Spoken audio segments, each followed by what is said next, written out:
आपका ये कार्यक्रम शायद 18 मार्च को होना था जी, सॉरी 9 मार्च को होना, जो किसी कारणवश नहीं हो सका। लेकिन विषय वही है और इस जागरूकता को पैदा करने के लिए, इस बोध को पैदा करने के लिए कि कोई भी समाज, देश, जिस तरह चिड़िया एक पर पे नहीं उड़ सकती, इसी तरह कोई भी देश बिना महिलाओं की पूर्ण भागीदारी के विकास और प्रगति का रास्ता तय नहीं कर सकता। ये बोध पैदा करने के लिए आपने जो ये आयोजन किया है, मैं आपको धन्यवाद देता हूँ। मुझे आमंत्रित किया उसके लिए भी धन्यवाद देता हूँ, और आप जो प्रयास कर रहे हैं उसके प्रति अपनी शुभकामनाएं अर्पित करता हूँ। आज चैत्र नवरात्रि और चैती छठ महापर्व का दिन भी है, उस पर मैं आप सबको अपनी शुभकामनाएं देता हूँ। हम अक्सर बात करते हैं, हमारा गौरवशाली अतीत है, हमारा शानदार इतिहास है। ध्यान रखिएगा, भारत की संस्कृति को रूप और उस संस्कृति को जिसका हम महिमा गान करते हैं, उसको रूप और आकार देने में बिहार की अग्रणी भूमिका रही है। मेरी एक हाथ जोड़ के रिक्वेस्ट है, ताली मत बजाइए। जो आपके बीच में डॉक्टर हूँ उनसे पूछ लीजिए कि जब इंसान को जोश आता है तो कुछ हार्मोन रिलीज होते हैं, वो बुद्धि पे पर्दा डाल देते हैं। मैं चाहता हूँ मैं जो कुछ कह रहा हूँ उस पर जरा गौर कीजिए। तो जिस संस्कृति का महिमा गान हम करते हैं, भारत की उस संस्कृति को रूप और आकार देने में बिहार की महत्वपूर्ण भूमिका, अग्रणी भूमिका रही। और फिर जब हम उसे गौरवशाली क्यों कहते हैं, क्योंकि बीच का काल हमारे पतन का काल, वो काल है जिसमें हमने अपने भारतीय समाज को टुकड़े टुकड़े में खंडित कर दिया। हमारे देश में, दुनिया में हर कहीं है, भारत में तो खास नहीं, हमारे देश में वर्ण व्यवस्था थी। आपने गीता का नाम लिया, गीता में भगवान कृष्ण कहते हैं चातुर्वर्ण्यम मयि सृष्टम गुण कर्म विभागशा। ये विभाजन जन्म के आधार पे नहीं था, ये विभाजन गुण और कर्म के आधार पे था। जैसा भी माननीय अध्यक्ष जी ने कहा कि मैं व्यापार कर रहा हूं, मैं एक जमाने से व्यापार कर रहा है मेरा परिवार, और मैं आपके ही वर्ग का हिस्सा हूं। और ये केवल इनकी बात नहीं है, हमारे जो ग्रंथ है उनमें लिखा हुआ है, नर्तको गर्भा संभूतो वशिष्ठ नामो महर्षि तपसा ब्राह्मणो जाता तस्मात् जातिर्न कारणम। चंडालो गर्भा संभूता शक्तिर्नामो महामुनि तपसा ब्राह्मणो जाता तस्मात् जातिर्न कारणम। श्वापाको कुत्ता खाने वाली मां, श्वापाको गर्भा संभूता पाराशरो महामुनि तपसा ब्राह्मणो जाता तस्मात् जातिर्न कारणम। मत्स्य गंधा तू तनिया विद्वान व्यासा महामुनि तपसा ब्राह्मणो जाता तस्मात् जातिर्न कारणम। तो अगर ब्राह्मण जन्म से ब्राह्मण नहीं होता है, तपस से ब्राह्मण होता है, तो इसी तरह दूसरे वर्ण भी वो अपने कर्म से और अपने गुण से होंगे। मैं वो बातें भी कह सकता हूं जो आपको खुश करने वाली हूं, लेकिन मेरे मिजाज का हिस्सा नहीं है वो चीज। भारतीय संस्कृति का केवल ये नहीं कि मुझे गर्व है कि मैं भारत में पैदा हुआ हूं और मैं भारतीय हूं, पर मैं बहुत सोच समझ के, बहुत अध्ययन के बाद कह रहा हूं, ये अकेली संस्कृति है जो मानव जाति को मानव जाति मानती है, उसे बांटती नहीं है। हमारी संस्कृति परिभाषित होती है आत्मा, दुनिया भर में संस्कृतियां परिभाषित होती हैं। मेरी खाल का रंग क्या? मैं गोरा हूं, मैं दूसरे रंग के बालों से श्रेष्ठ। मैं क्या भाषा बोलता हूं? मैं दूसरी भाषा बोलने वालों से श्रेष्ठ। मेरी उपासना पद्धति क्या है, मेरी मान्यताएं क्या हैं, ये दूसरों से श्रेष्ठ है। इसलिए जैसे ही कोई भी वर्ग हो, व्यक्ति हो, वर्ग हो, जैसे ही वो अपने आप को इंसानों में श्रेष्ठ होने का दावा करेगा, दूसरे लोग अगर कमजोर हैं तो उसकी बात सुन के चुप हो जाएंगे, लेकिन मन में उनके अंदर आएंगे कि भाई ये भी उसी तरीके से पैदा हुआ है जैसे मैं हुआ हूं, इसकी भी वही इच्छाएं हैं, वही महत्वाकांक्षाएं जो मेरी हैं, इसका भी मौत ऐसे ही होगी जैसे मेरी होगी। इसमें श्रेष्ठता कहां से आ गई? मैं आपको एक और वैश्य समाज के बारे में मैं बात करना चाहता हूं। मैंने शायद सुनाया भी था आप लोगों को जब मिले थे मुझसे। मेरे 2 बेटे हैं, अब तो वो बड़े हैं, उनके भी बड़े बेटे के भी बच्चे हो गए, लेकिन जब वो छोटे छोटे थे, ये कम से कम 20-25 साल पहले की बात होगी, तो मैंने एक दिन उनको बिठा कर उन्हें समझाया कि भाई ये जो वैश्य वर्ग है हमारे देश में, ऊपर वाले से इनकी का कोई खास संबंध है, कोई रिश्तेदारी है इनकी, कि ऊपर वाले ने सारी संपदा इनको दे दी? तो इस और मैंने उनसे कुछ और भी कहा, पता नहीं यहाँ के, मैंने क्या तुम्हारे जो दोस्त हैं वो तो खूब ऐश आराम से रहते हैं, खाते पीते हैं, मेरी जनरेशन तक के जो मेरे दोस्त हैं वो तो बेचारे सब्जी और 2 फुलके खा के खूब पैसा कमाते हैं, लेकिन फिर उस पैसे का क्या करते हैं जब वो अपने ऊपर खर्च नहीं करते। मैंने कहा जिस शहर में जाओ आपको अस्पताल किसका बनाया हुआ, वो जहां पहले होटल नहीं होते थे वो बनते थे, क्या कहते थे उसको,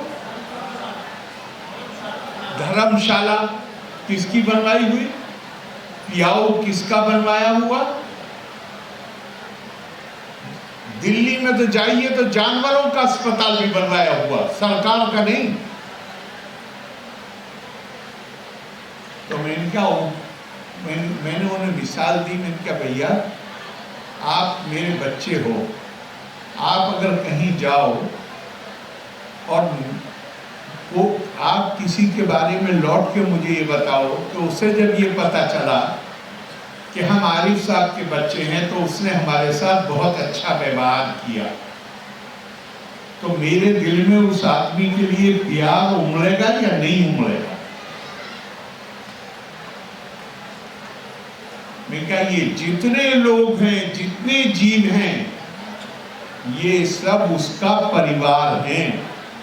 इस परिवार का जो ख्याल रखेगा उसके ऊपर उसकी मेहरबानी होगी ही होगी, और ये दूसरों का ख्याल रखने में होगी मेहरबानी, अपना हाथ फैलाने में मेहरबानी नहीं होगी। अपने लिए मांगना, अपने अंदर तो गुण पैदा करने जिसके आधार पे चीज चल के आए, उसके लिए मांगा नहीं जाता है। समाज की पहचान, देने वाले समाज की पहचान। और ये मेरा विचार नहीं अकेले, मेरे अपने बच्चों से ये बातचीत के कोई 2-1 साल के बाद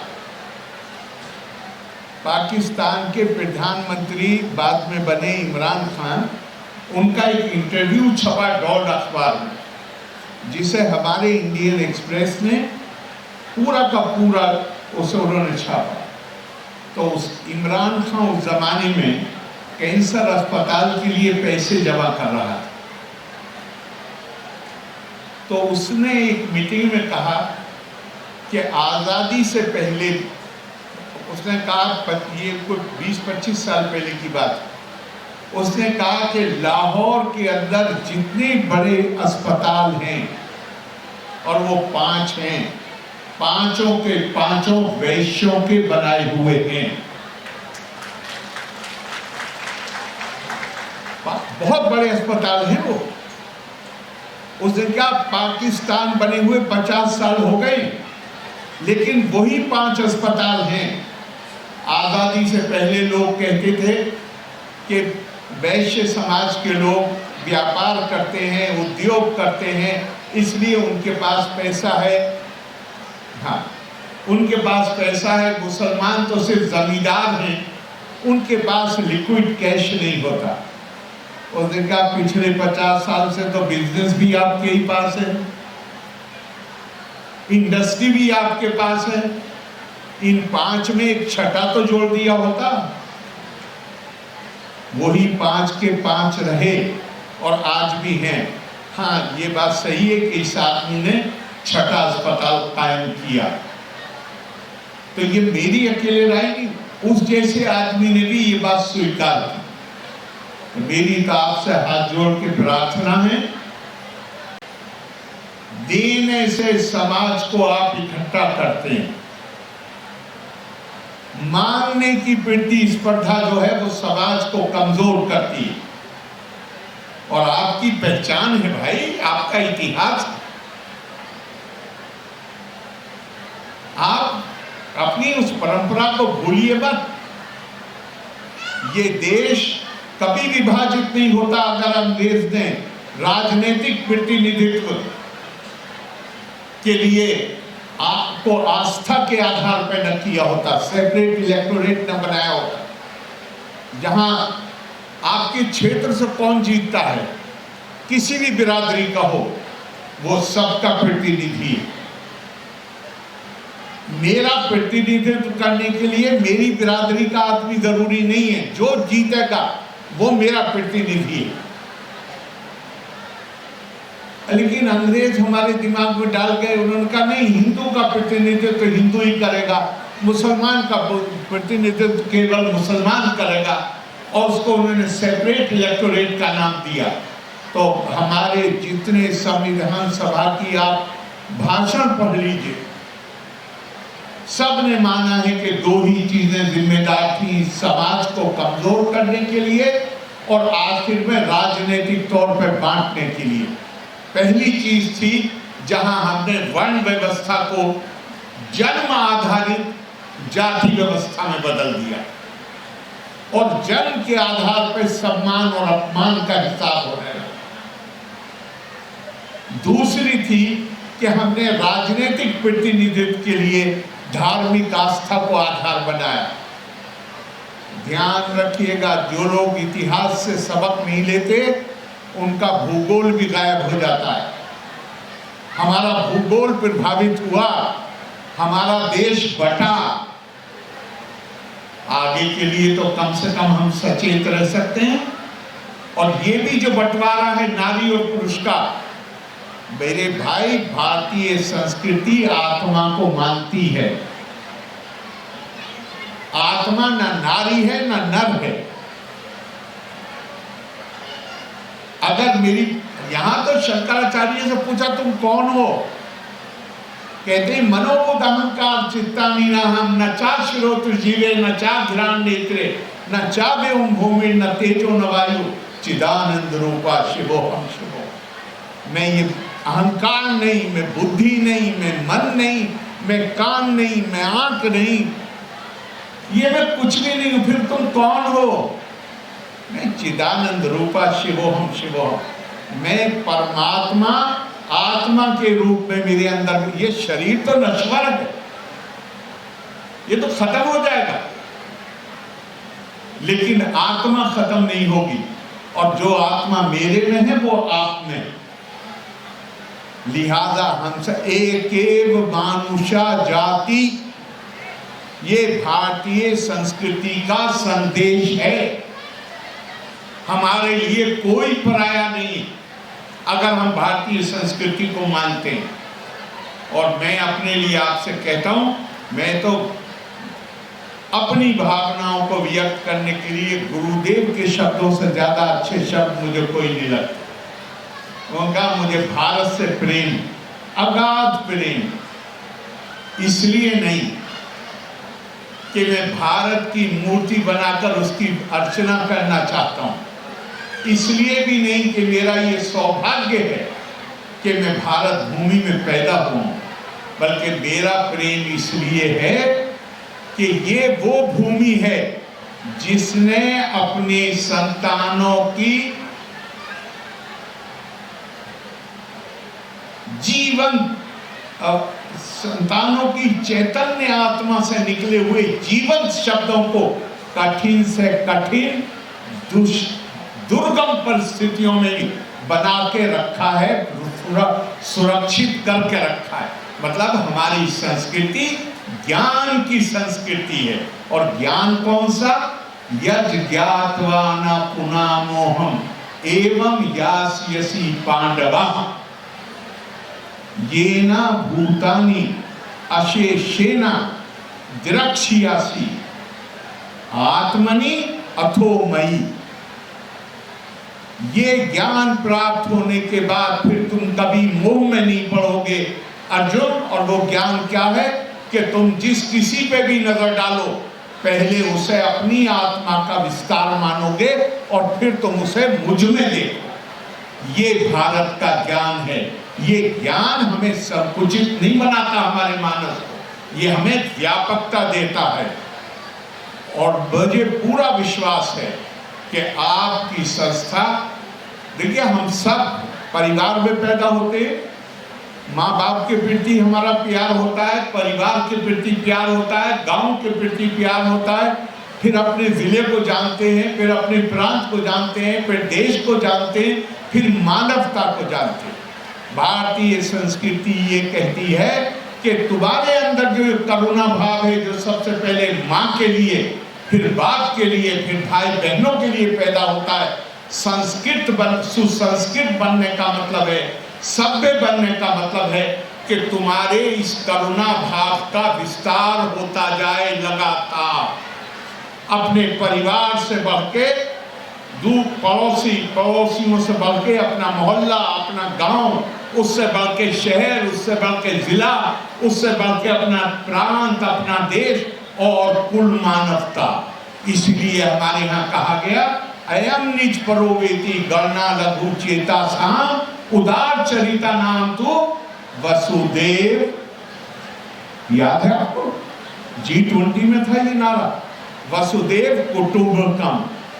ये मुझे इसलिए नहीं मैं यहाँ पैदा हूँ, मुझे लगता है इस संस्कृति के अंदर ये क्षमता है कि ये पूरी दुनिया को तनाव मुक्त कर सके। संस्कृति ऐसी है कि अगर हम इसका संदेश दे सकें तो ये दुनिया एक नई शांति व्यवस्था दुनिया में कायम हो सकती है। आपने मेरी बात सुनी, बहुत बहुत धन्यवाद। लोका समस्ता सुखिनो भवन्तु। जय हिंद।